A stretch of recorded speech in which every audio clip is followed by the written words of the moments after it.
Well, here's the spot where we are at. Engine is out of the car, and now it is technically just a roller. If I reach over and grab my phone, it is 6:15. Saturday, May 14th, we were supposed to be at the Peter Murphy Classic.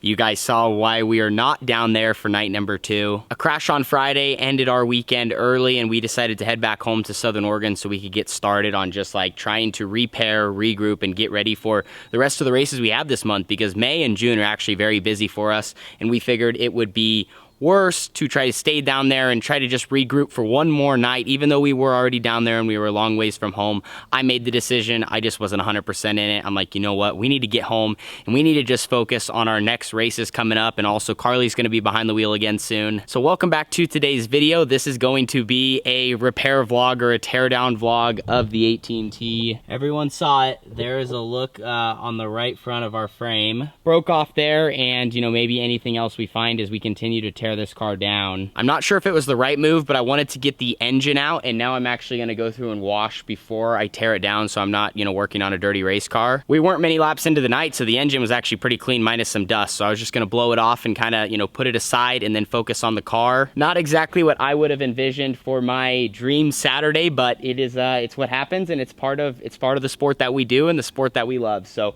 I'm going to get to work, get this thing all cleaned up. If everything goes to plan, you know, we're going to try to have this thing torn down tonight, at worst tomorrow morning. Most everything we did at the track is just hand tight, so we should be able to take it apart very quickly, slide the front axle out, slide the rear end out, and get this thing pretty close to a bare frame so it can be repaired.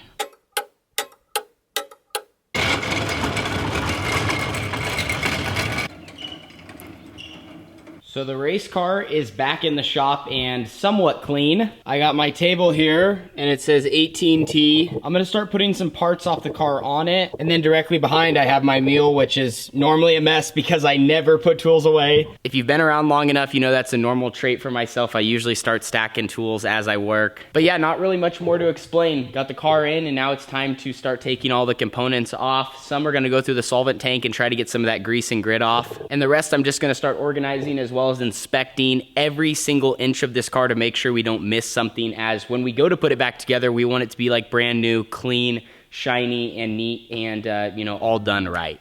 And just like that, the teardown process has now begun. I decided to work my way from front to back on the car. Now, I talk about it all the time in these shop vlogs, but if I had to pick, I would always be tearing down a race car than putting one back together. I just feel like it's so much easier. Now, that decision is 100% regardless on the circumstance of why.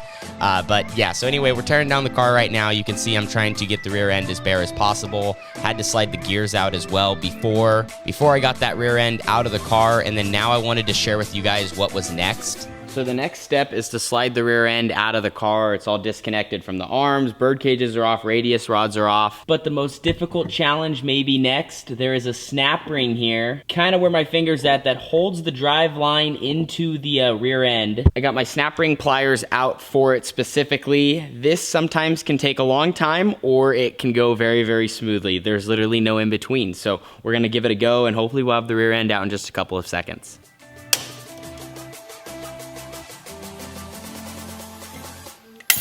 Oh my gosh, I got it. Wow. Now, once I disconnected all of that properly, now there was no rear end behind me, there was no components underneath my legs, and honestly, we made pretty good progress for working late on Saturday.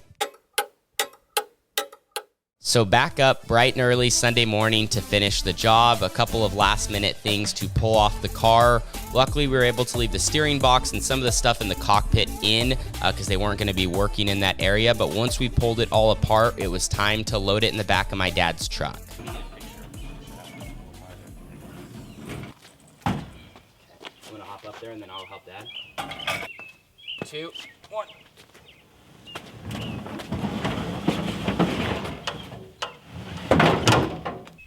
So a little less than 24 hours after arriving back home here in Southern Oregon, race car is all apart. Now we got it all loaded up in the back of my dad's truck. We are gonna be taking it to a local guy here in Medford that fixes sprint car frames and has fixed cars for us before. Does a really, really good job. He'll be able to assess the damage in the front. He has a jig to straighten it all up, you know, figure out what bars need to be replaced, do things that we can't do. So very blessed to be able to take it over to him right away. He said, definitely bring it over. We'll get it fixed up and try to get it back to you as soon as possible. So got in the back of Dad's truck here on this beautiful Sunday morning. We're gonna take it to him, go pick up some other parts and continue working today.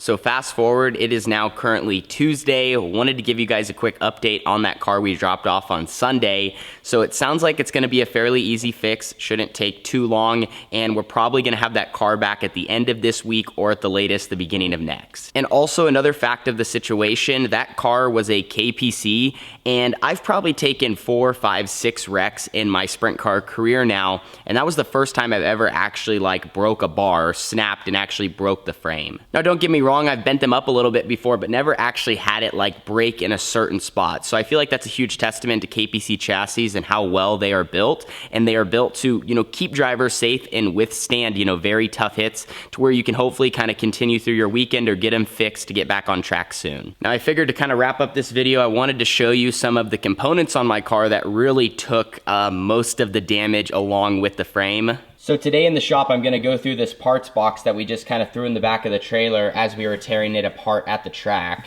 A good example of something that will just fold here is one of my radius rods. One thing that is common though, a lot of times when you crash, the rod itself, as you will see, I mean, it's destroyed, but the rod end can be saved and put on a new radius rod, and then you can just, you know, make it to the proper length. You can also see, look at that rear arm right there, where it broke. And the same goes for the other side. And to anyone that's not a sprint car guy, I mean, what I'm showing you, this is another common occurrence. When you hit the wall as hard as we did, it usually will break these rear arms or twist them in some fashion. That's a Jacob's ladder. Then we just got some other stuff in the box. A lot of those spacers are gonna be all right. I just need to throw most of this in the solvent tank and kind of clean it up, or at least what we're gonna save. I also never got to show you guys my brake rotor, but you can see it also broke.